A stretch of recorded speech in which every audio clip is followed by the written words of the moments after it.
I'm Damien with Rennline, and today we're going to install our new Sport Plus coilovers on our 996.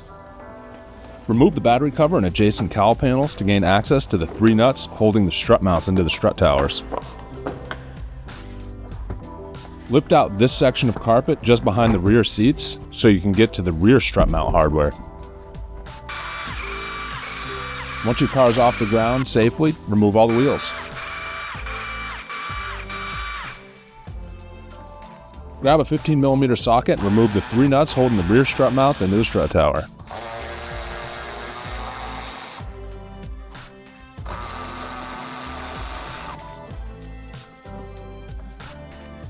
Counterhold the sway bar end link with a 17mm wrench and use a 17mm socket on the other side to remove the nut.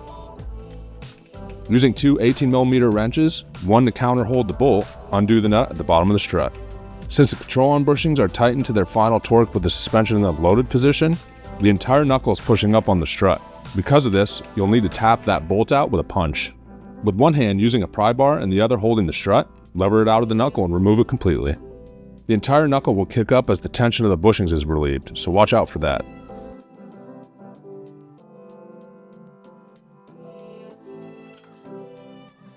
Before installing the coilovers, double check that the main central nuts on the strut mounts are tight. They should be at 80 Nm for the front and 43 Nm for the rear. We noticed reusing the stock end links would change the angle of our sway bar for the worse, since the suspension angles will change with the ride height we were after. Adjustable drop links from our friends over at Terra Engineering was the obvious choice. These would remove deflection since they use spherical bearings and give us the length adjustment we needed to remove any preload from our sway bar. Rennline's coilovers have a threaded shock body with a locking collar to adjust the ride height as any good coilover should. Use the factory strut as a reference and set your desired ride height on the Rennline assembly and lift it into the car with the drop link pre-installed. Slide the bottom bolt through so you can feed the strut mount into the strut tower.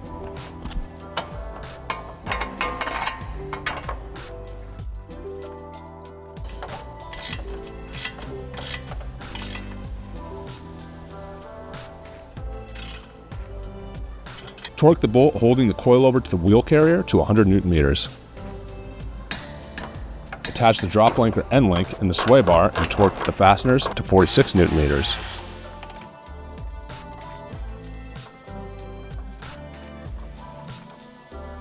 Back inside the car, bolt down the top mount to the strut tower via the 3 nuts torqued to 46 Nm.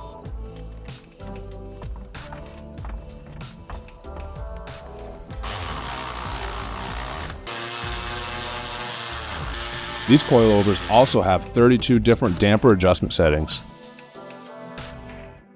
We don't want to damage the fender at all when we swing the top of the strut out. The brake line is held to the strut with this grommet. This 10mm bolt holds the electrical connections for the wheel speed sensor and brake wear sensor to the knuckle. This tie rod came apart after removing the nut. If you're not so lucky, use a ball joint separator like this Schwaben unit. These work by supporting the knuckle and pressing the stud of the tie rod out. The top connection of the sway bar doubles as the pinch bolt holding the strut into the knuckle. Counterhold with a 17mm wrench and remove the nut with a 19mm on the other side. The top of the strut is held in with 3 13mm nuts.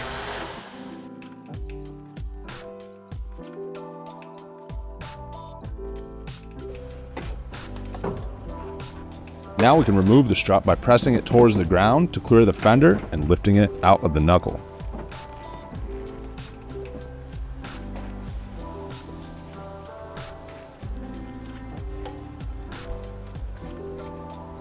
Pay attention to the orientation of the strut mounts as they are directional. The bolt pattern is an offset triangular pattern.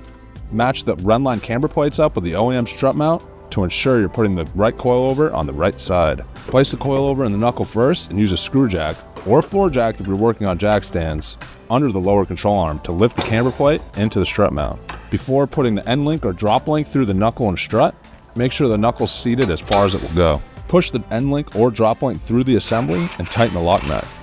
Final torque of the nut is 85 Nm. Reinstall the tie rod and torque that nut down to 75 Nm.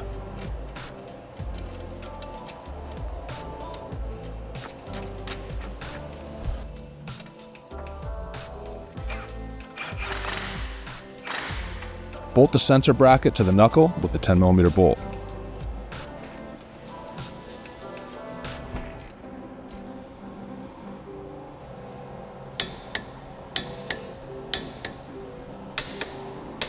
The strut tower holes for the strut mounts are slotted to offer a small amount of camber adjustment from the factory. Torque the strut mount nuts to 37 Nm. Let's set up the spring preload. We went with 5mm. After we made the adjustment and measured to make sure we were at the correct preload, we tightened the collars back together. Do this for all 4 corners.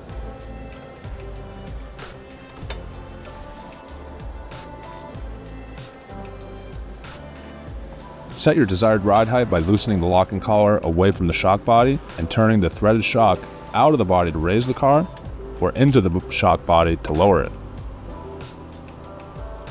Now we got the passenger side front coilover and rear coilover in.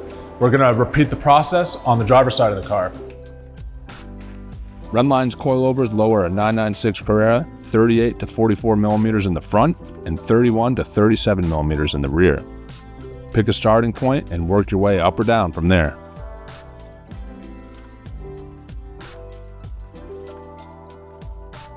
Reinstall the carpet in the rear behind the seats, the cowl and battery covers, and the wheels.